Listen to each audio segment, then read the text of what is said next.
Welcome back, everyone.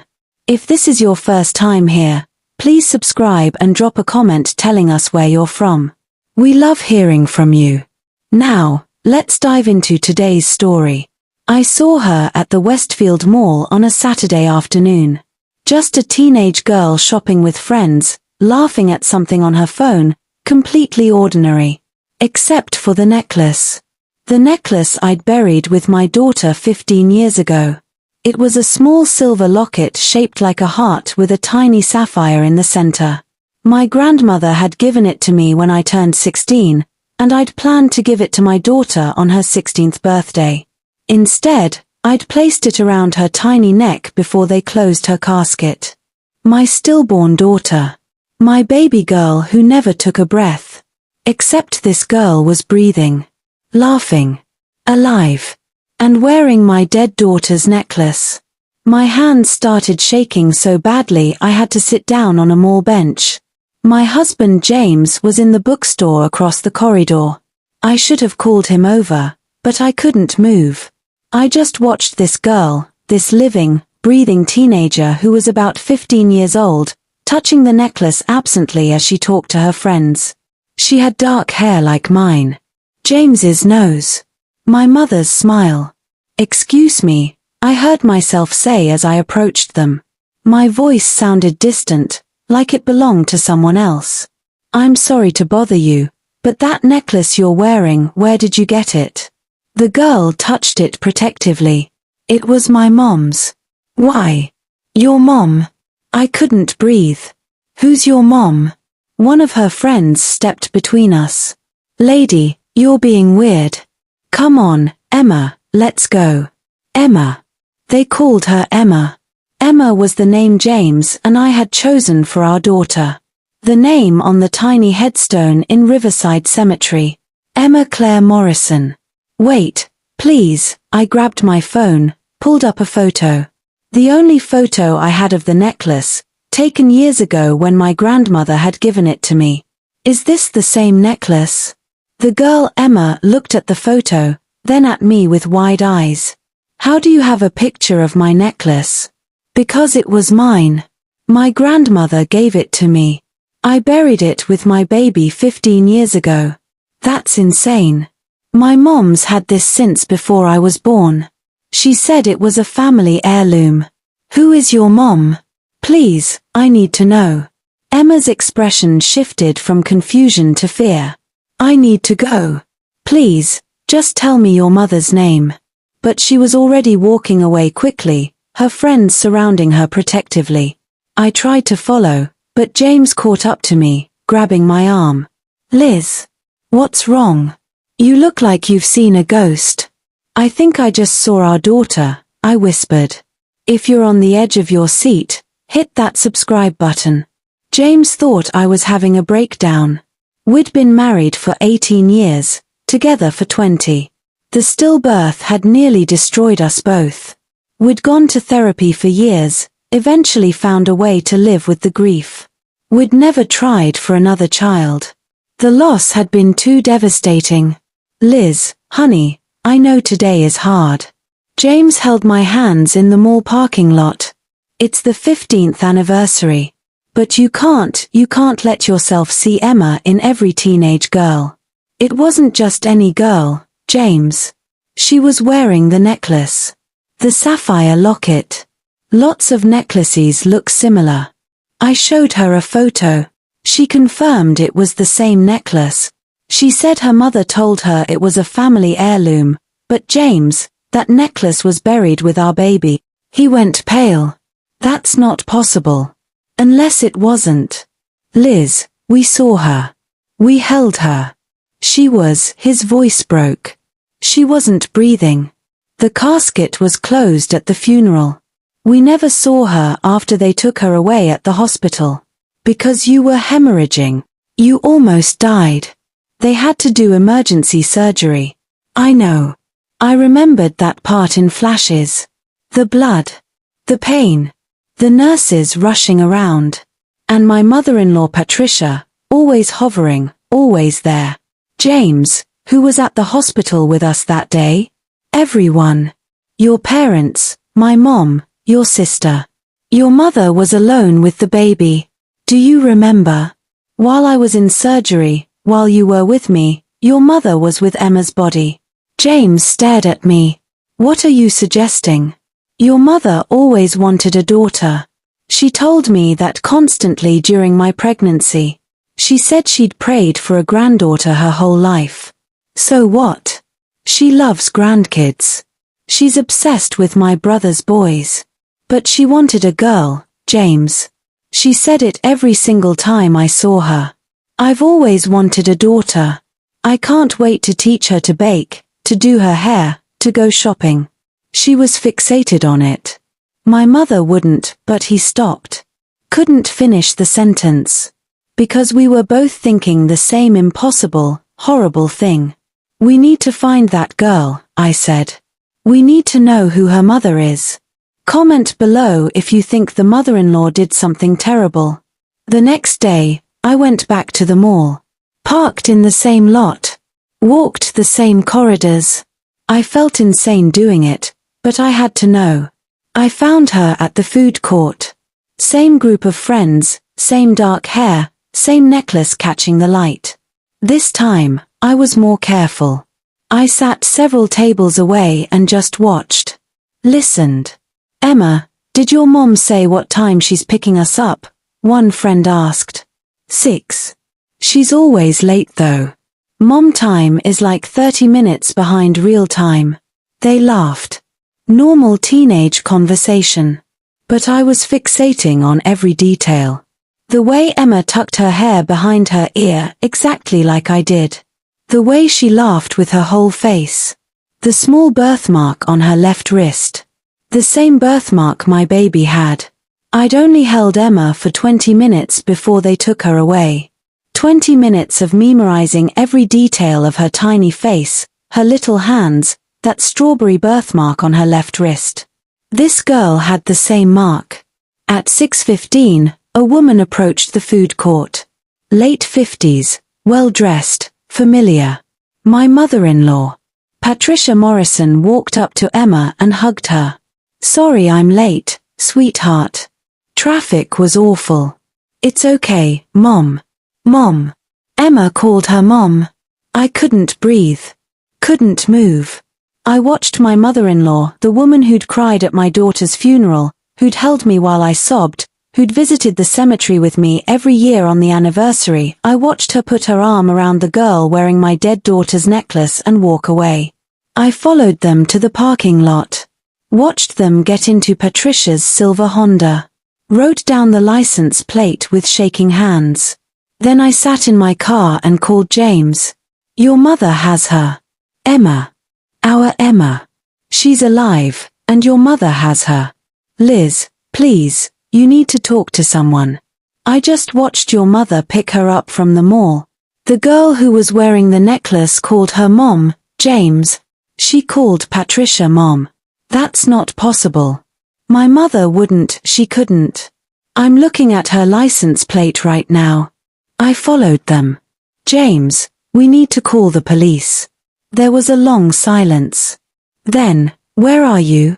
I'm coming to you. Don't do anything until I get there. Share this video if you think she should call the police immediately. James met me in the mall parking lot 30 minutes later.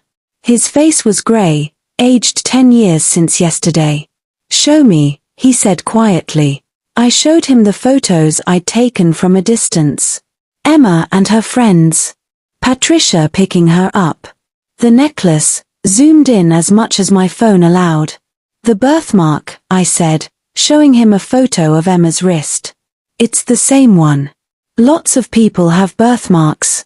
James, look at her face. Really look. I pulled up a photo from my phone, the only picture we had of baby Emma, taken in those 20 minutes I'd held her. Tell me that's not the same child.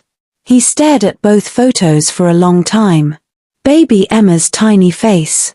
Teenage Emma's features. The resemblance was undeniable. This is insane, he whispered. This would mean my mother stole our baby. Faked her death. Raised her as her own for 15 years. I know how it sounds. It sounds impossible. How would she even, the doctors, the nurses, the death certificate, the funeral home? Your mother worked as a hospital administrator for 30 years. She had connections. She knew people. James put his head in his hands. If this is true, and I'm not saying it is, but if it's true, we need proof. Real proof. We can't just accuse my mother of kidnapping based on a necklace and a birthmark. Then how do we get proof? I don't know. But we need to be smart about this. If Emma really is, if she's alive, we can't risk scaring her or making Patricia run. I knew he was right. But every instinct I had was screaming at me to go to Patricia's house right now, to take my daughter back. We need to talk to the hospital, I said. Get the records from that day. See who had access to the nursery, who handled Emma's, I couldn't say body. Who was there? It was 15 years ago. Do they even keep records that long?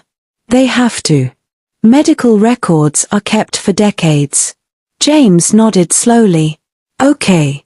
Tomorrow. We go to the hospital tomorrow and request everything. That night, I couldn't sleep. I kept thinking about the last 15 years. Patricia visiting Emma's grave with me, crying beside me, holding my hand. Had she been faking it the whole time? How could someone do that? How could she comfort me while I grieved for a child she'd stolen? I thought about every interaction with Patricia over the years. Her strange comments. I always wanted a daughter. Sometimes I imagine what Emma would have looked like at this age. Grief is so hard when you lose a child. She hadn't lost a child. She'd taken mine. Don't forget to like this video if you want to see what happens next. The next morning, James and I went to Mercy General Hospital where Emma was born, where we thought she died. The records department was in the basement, a fluorescent-lit maze of filing cabinets and computer terminals. We need medical records from a birth 15 years ago, James told the clerk. Our daughter. The clerk, a young woman with tired eyes, typed into her computer. Name: Emma Claire Morrison. Date of birth was March 15th.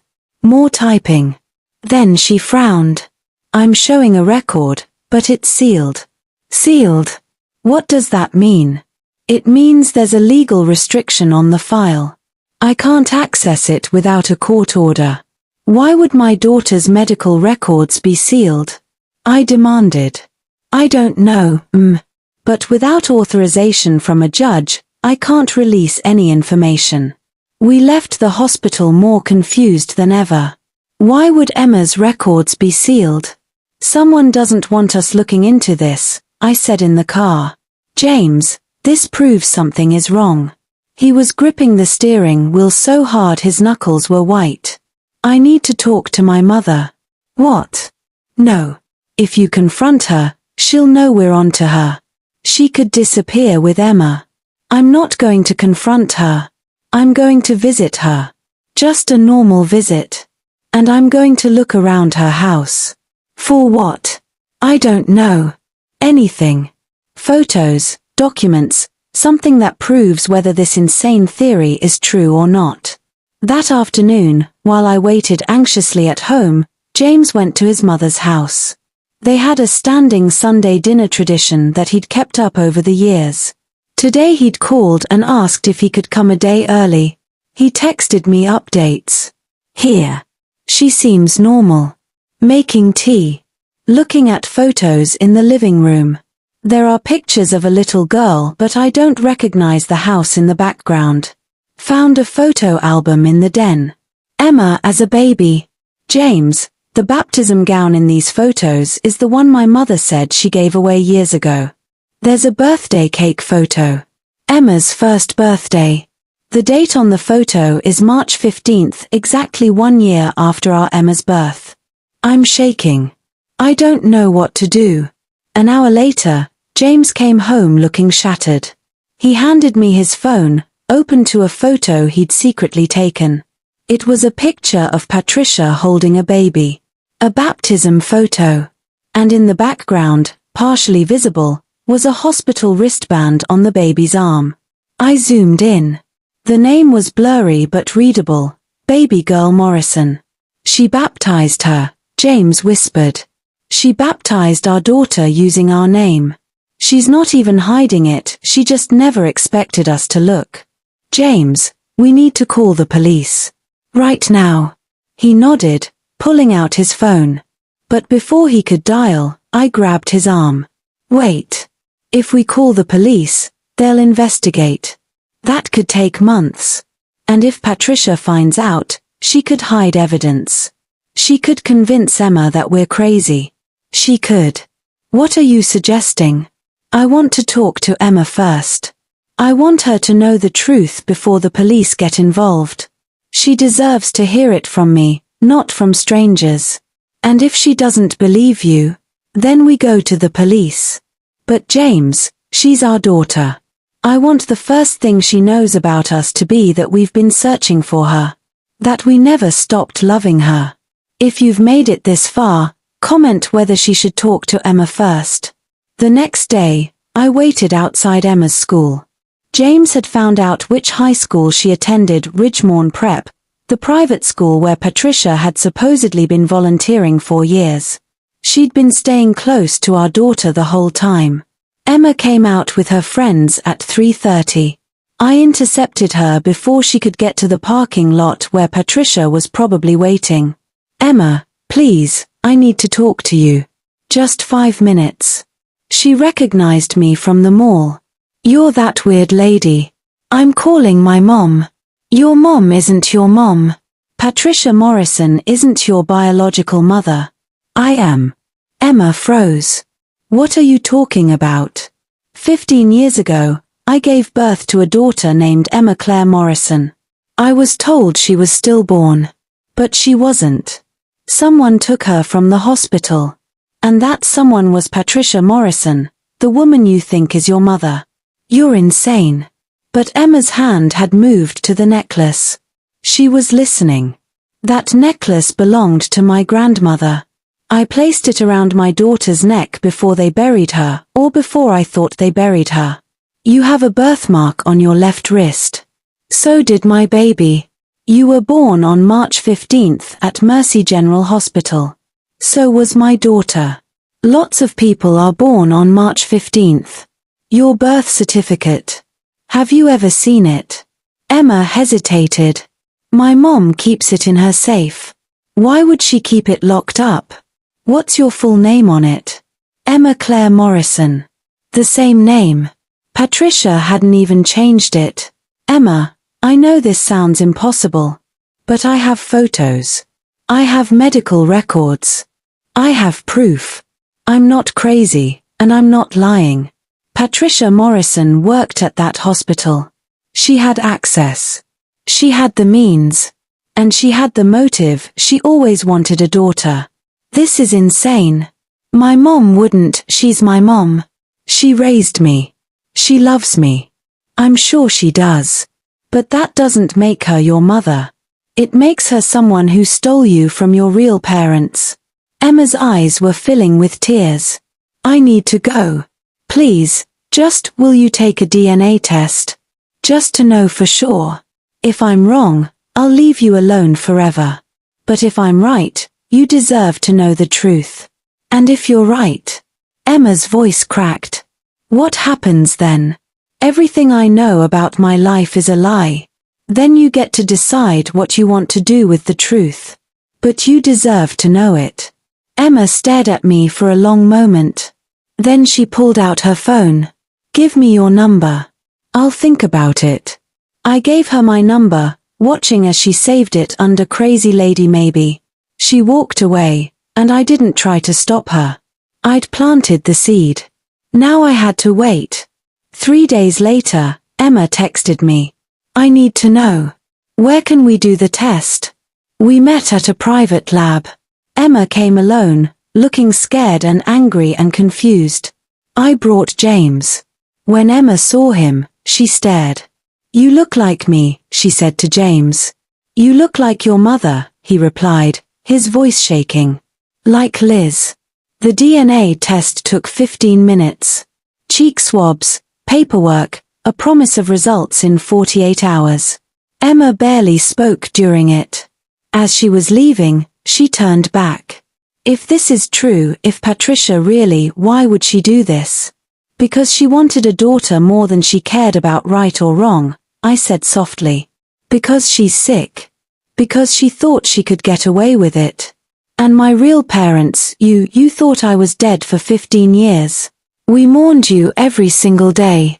We visited your grave on every birthday. We never stopped loving you.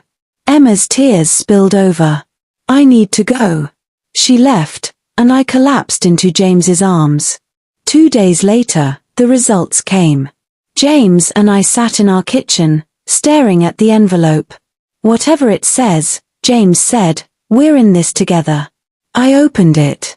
Probability of maternity, 99.99% probability of paternity, 99.99%. Emma Morrison was our daughter.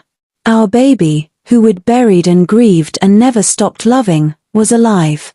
James called the police while I called Emma. She didn't answer. I texted her instead. The results are in. You're our daughter. We're here whenever you're ready to talk. We love you. We've always loved you.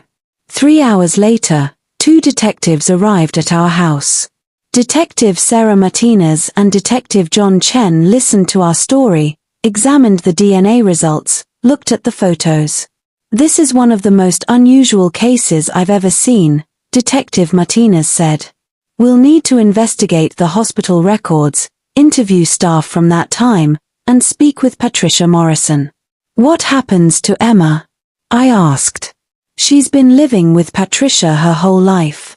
She thinks Patricia is her mother. That's for the courts to decide.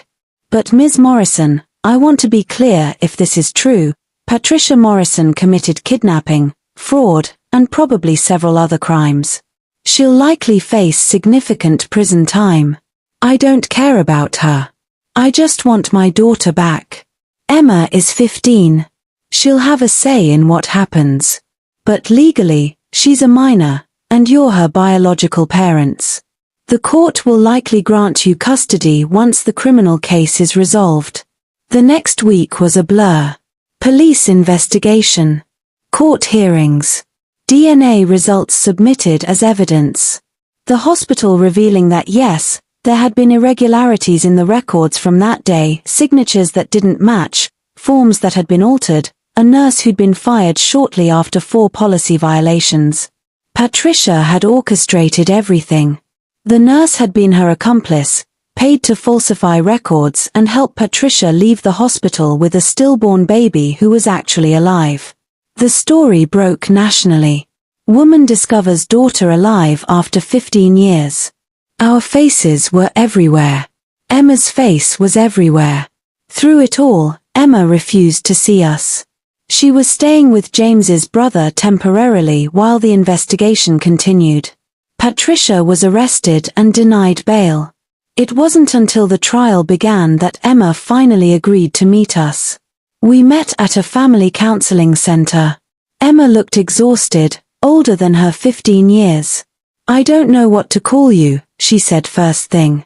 You're my biological parents. But I don't know you. We know, I said softly. And we're not expecting you to suddenly feel like we're your parents. We just want a chance to know you. To be in your life however you're comfortable with. Patricia, my mom, she told me she found me. That my birth parents didn't want me. That I was abandoned at the hospital. Emma's voice broke. She said she saved me. She stole you, James said gently. She stole you from parents who wanted you desperately. Who grieved you for 15 years. I know that now. But it doesn't change that she's the one who raised me. She's the one who was there for every birthday, every school play, every moment of my life. How am I supposed to just hate her? You don't have to hate her, I said. You can love her and still acknowledge that what she did was wrong. That's okay. This is complicated. Emma cried then, and I wanted so badly to hug her. But I didn't. She wasn't ready. Subscribe so you don't miss how this ends. Patricia's trial lasted 3 weeks. The evidence was overwhelming. The nurse who'd helped her testified in exchange for a reduced sentence. Hospital records proved the fraud. And the DNA test confirmed that Emma was our daughter. Patricia was convicted of kidnapping, fraud, and forgery. Sentenced to 25 years in prison. In her final statement to the court, she said, "I did it because I loved her. I wanted a daughter my whole life. When I saw that baby, perfect and beautiful, and they said she was dead, I couldn't let her go. I gave her a good life. I loved her. That has to count for something." The judge's response was cold. Love does not justify kidnapping. You stole 15 years from Emma's biological parents. You built Emma's entire life on a lie. That is not love. That is possession. Emma attended the trial every day. Sat in the gallery watching the woman who raised her be convicted of stealing her. After the verdict, she finally came to our house. James and I lived in the same house where we'd prepared a nursery 15 years ago. The nursery we'd eventually converted to a guest room because we couldn't bear to look at it empty. Emma walked through slowly, looking at photos of James and me. At our wedding picture. At photos of us as children. "I have your nose," she said to James. "And your mother's eyes," he replied. "I don't know how to do this," Emma whispered. "How to be your daughter. One day at a time," I said. "We have all the time in the world now."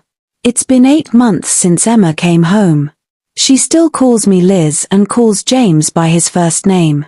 She's in therapy 3 times a week. She writes letters to Patricia in prison sometimes, though Patricia's lawyer advised her not to respond. Emma kept the necklace. The one that started everything. But now she knows its real history. "My great-great-grandmother gave this to my great-grandmother," I told her one night. "Who gave it to my grandmother, who gave it to me. And I wanted to give it to you on your 16th birthday. I'm almost 16 now," Emma said. "I know. Would you like to hear about the tradition?" And she did. She sat and listened as I told her about 4 generations of women passing down this necklace. About the love and history behind it. "Can I still wear it?" she asked. "Even though it was supposed to be buried?" "It was always meant for you," I said. "Whether you were alive or dead, it was yours. I'm just glad you're here to wear it." Emma's 16th birthday was last week.